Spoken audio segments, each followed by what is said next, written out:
સ્વાગત છે તમારું મારા કિચનમાં।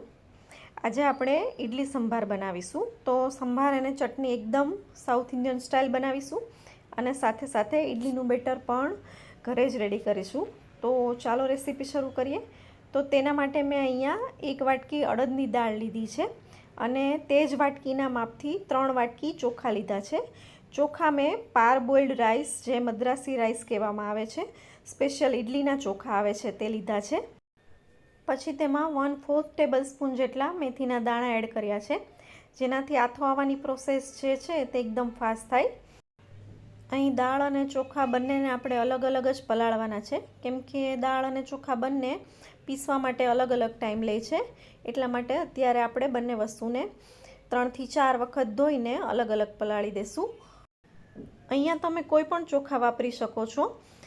મેં અહીંયા મદ્રાસી ચોખા લીધા છે, પણ તમે ઘરમાં જે રેગ્યુલર ચોખા વાપરતા હો તે પણ તમે લઈ શકો છો। પણ ધ્યાન એટલું જ રાખવાનું કે ચોખા જૂના હોવા જોઈએ, નવા ચોખામાંથી ઇડલી બરાબર નથી બનતી।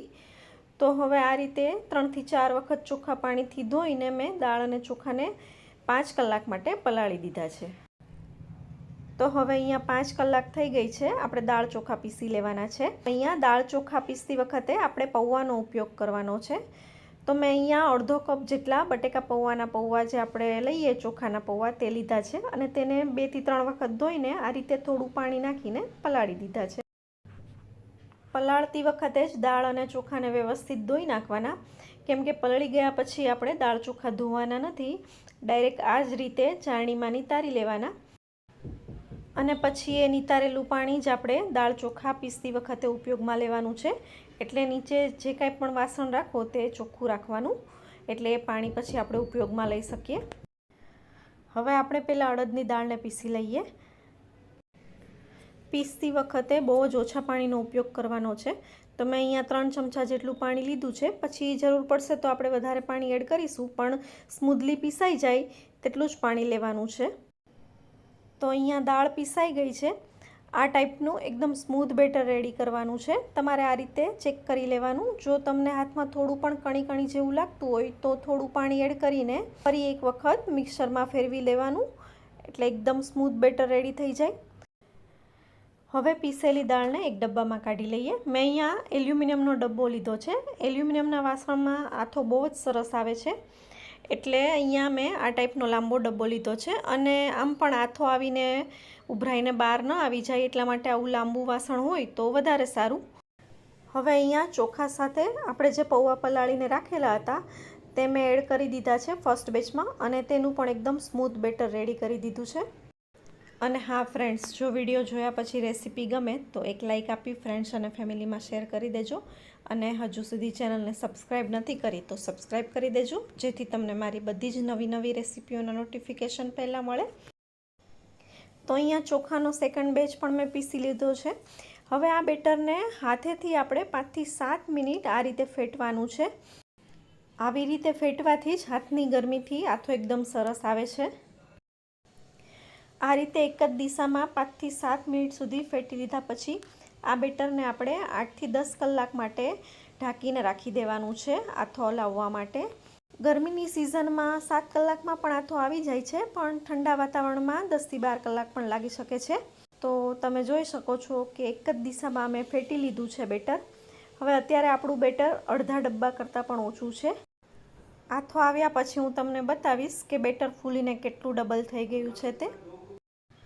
હવે બીજા દિવસે પહેલાં આપણે સંભાર બનાવી લઈએ। તો સંભાર બનાવવા માટે મેં અહીંયા 2 ટમેટાં, 2 કાંદા, થોડી સરગવાની સિંગ, 1 નાનો દૂધીનો કટકો અને 1 રીંગણું લીધું છે, અને થોડી કાચી મેથી લીધી છે। મેથી ખાસ લેવાની છે। પછી આ બધા જ શાકભાજીને મેં મીડિયમ સાઇઝના ટુકડા કરી લીધા છે, અને રીંગણાના ટુકડા કરીને મેં પાણીમાં રાખ્યા છે, જેથી રીંગણા કાળા ન પડી જાય। હવે આપણે તુવેરની દાળ લઈ લઈએ। તો અહીંયા હું 4 જણ માટે સંભાર બનાવવાની છું। હું આ રીતે માપ લઈશ, 1 જણ માટે 1 મુઠ્ઠી દાળ લેવાની। જો મીડિયમ સંભાર ખવાતો હોય તો આ રીતે નાની મુઠ્ઠી ભરવાની, અને થોડી વધારે ક્વોન્ટિટીમાં વપરાતો હોય તો 1 જણની આ રીતે 1 મોટી મુઠ્ઠી ભરવાની છે, કેમ કે આ સંભારમાં આપણે અડધી દાળ અને અડધું શાકભાજી લેવાના છીએ। જે સાઉથ ઇન્ડિયન સંભાર હોય છે બહુ ઘાટો નથી હોતો। તમે જો વધારે પડતી દાળ લેશો તો સંભાર ઘાટો લાગશે, પણ જો શાકભાજી એડ કરી આ રીતે અડધી દાળ અને અડધું શાકભાજી એડ કરીને સંભાર બનાવશો બહુ જ ટેસ્ટી સંભાર બનશે અને પડી રહેશે તો પણ ઘાટો નહીં થાય.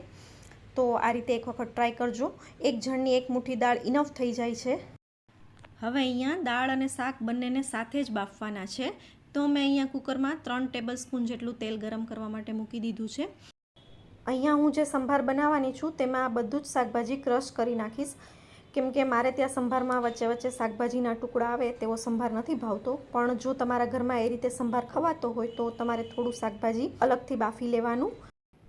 હવે તેલ ગરમ થાય એટલે તેલમાં થોડું જીરું, આખી મેથી, 1/4 ટીસ્પૂન હિંગ અને બધા જ કટ કરેલા વેજીટેબલ એડ કરી દઈશું આ ટાઈમ પર.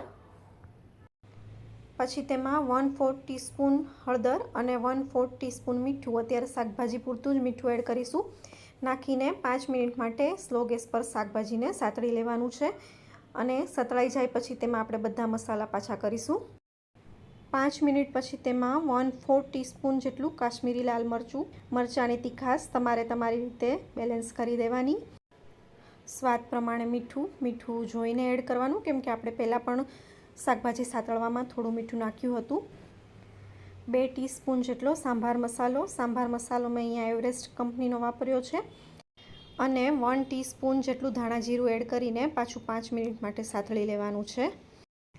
5 મિનિટ આ રીતે સાતળી લીધા પછી આ જે સરગવાની સિંગ છે તેને આપણે બહાર કાઢી લેવાની છે, કેમ કે જો સિંગ સાથે બાફી લઈશું તો તેની બધી જ સળી છૂટી પડી જશે અને સંભાર કચરો લાગશે. તો આ સ્ટેજ પર સિંગને આપણે બહાર કાઢી લઈશું અને પછી જ્યારે દાળ ઉકાળીશું ત્યારે સિંગને એડ કરી દેવાની છે. હવે અહીંયા પાણી એડ કરવાનું છે. તો તમારે સંભારની કન્સિસ્ટન્સી જે રીતની રાખવી હોય, ઘાટી પતલી, તે રીતે પાણી એડ કરવાનું. અને અહીંયા આપણે દાળ પણ સાથે જ બાફવાની છે, તો તે રીતે પાણી નાખવાનું. હવે આ પાણી અહીંયા ઉકળી ગયું છે, તો આપણે દાળ જે ધોઈને રાખી છે તે એડ કરી દઈએ અને દાળ અને શાક બંનેને 3 થી 4 વિસલમાં બાફી લેવાના છે.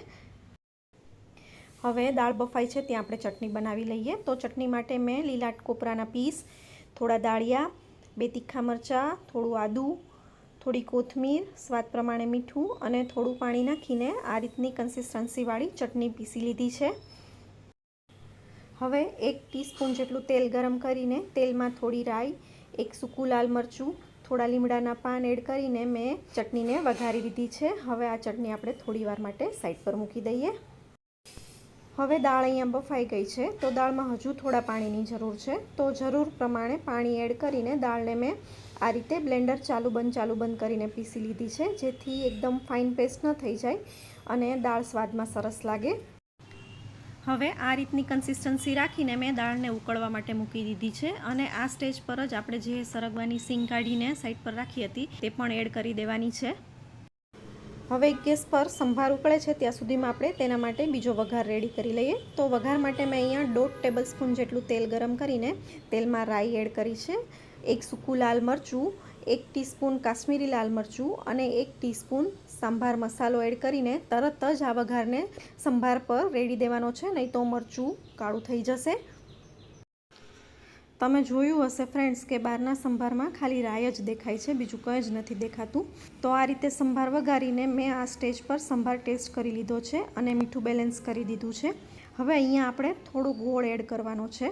તો મેં થોડો ગોળ અને અડધું લીંબુ એડ કર્યું છે. લીંબુ તમારે જોઈને એડ કરવાનું, કેમ કે આપણે 2 ટમેટાં નાખ્યા છે તો તેની પણ થોડી ખટાશ હોય, એટલે લીંબુ તમારે જોઈને એડ કરવાનું. ફ્રેન્ડ્સ, સાઉથ ઇન્ડિયન સંભારમાં આંબલીનો ઉપયોગ થાય છે. આંબલીને પલાળીને તેનું પાણી નાખવામાં આવે છે, પણ ઘરમાં બધાને આંબલીની ખટાશ ન ફાવે એટલે મેં અહીંયા લીંબુનો ઉપયોગ કર્યો છે. તમારે આંબલી નાખવી હોય તો તમે તે પણ નાખી શકો છો. બસ હવે આ રીતે 5-1 મિનિટ જેવું ઉકાળી લેવાનો છે. સંભાર હજુ થોડો ઘટ ઠરશે એટલે. હવે 5 મિનિટ જેવું ઉકળી જાય એટલે છેલ્લે મેં અહીંયા રીંગણા અને દૂધીને બાફી લીધા છે. હું આ રીતે શાકભાજીના ટુકડા નથી નાખતી, પણ અહીંયા મેં તમને બતાવવા માટે જ આ રીતે શાકભાજીના ટુકડાને સંભાર ઉકળી ગયા પછી સૌથી છેલ્લે એડ કરી દીધા છે અને ગેસની ફ્લેમ ઓફ કરી દીધી છે. તો અહીંયા આપણો સંભાર રેડી છે. હવે આપણે ઇડલી બનાવી લઈએ. તો ઇડલી પોટમાં પાણી ગરમ થવા માટે મૂકી દીધું છે મેં ધીમા ગેસ પર. અને આપણે કાલે જે દાળ ચોખા પીસીને રાખેલા હતા તે હવે હું તમને બતાવું કે કેટલો આથો આવી ગયો છે તે. તો તમે જોઈ શકો છો અહીંયા કે આપણો ડબ્બો અડધો હતો જ્યારે પીસીને રાખ્યો ત્યારે, અને અત્યારે ફૂલ ડબ્બો ભરાઈ ગયો છે. ઇનફેક્ટ વધારે પડતો આથો આવી ગયો છે. મેં 10 કલાક જેવું રાખ્યું એટલે આટલો આથો આવ્યો છે. તો તમે 8 કલાક રાખશો તો પણ આથો આવી જશે. મને અહીંયા થોડી ઇડલીમાં ખટાશ પણ લાગી હતી, તો તમે 8 કલાક જેવું જ રાખજો, વધારે નહીં રાખતા. આ બેટરમાં ઈનો કે સોડા કોઈ પણ વસ્તુ યુઝ નથી કરવાનું, તો પણ એકદમ સોફ્ટ ઇડલી બનશે. હવે આપણે ઇડલી મૂકી દઈએ.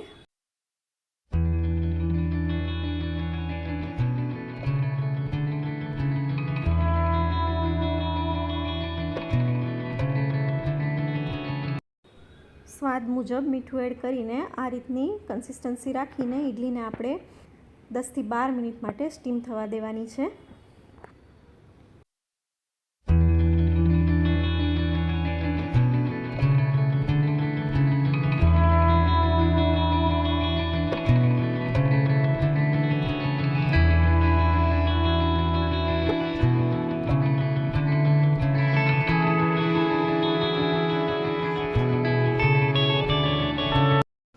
તો તૈયાર છે અહીંયા ઇડલી. થોડી ઠંડી થઈ પછી મેં આ રીતે ચમચીથી ડીમોલ્ડ કરી છે, તો એકદમ સોફ્ટ અને જાળીદાર ઇડલી બની છે. તો ચાલો ફટાફટ સર્વ કરી દઈએ. તો તમને મારી આ ઇડલી સંભારની રેસીપી કેવી લાગી તે મને કમેન્ટમાં જણાવજો, અને જો રેસીપી ગમી હોય તો એક લાઇક આપી ફ્રેન્ડ્સ અને ફેમિલીમાં શેર કરી દેજો, અને હજુ સુધી ચેનલને સબસ્ક્રાઈબ ન કરી હોય તો સબસ્ક્રાઈબ કરી દેજો, જેથી તમને મારી બધી જ રેસીપીઓના નોટિફિકેશન પહેલાં મળે. તો મળીશું એક નવી રેસીપી સાથે. ત્યાં સુધી આવજો.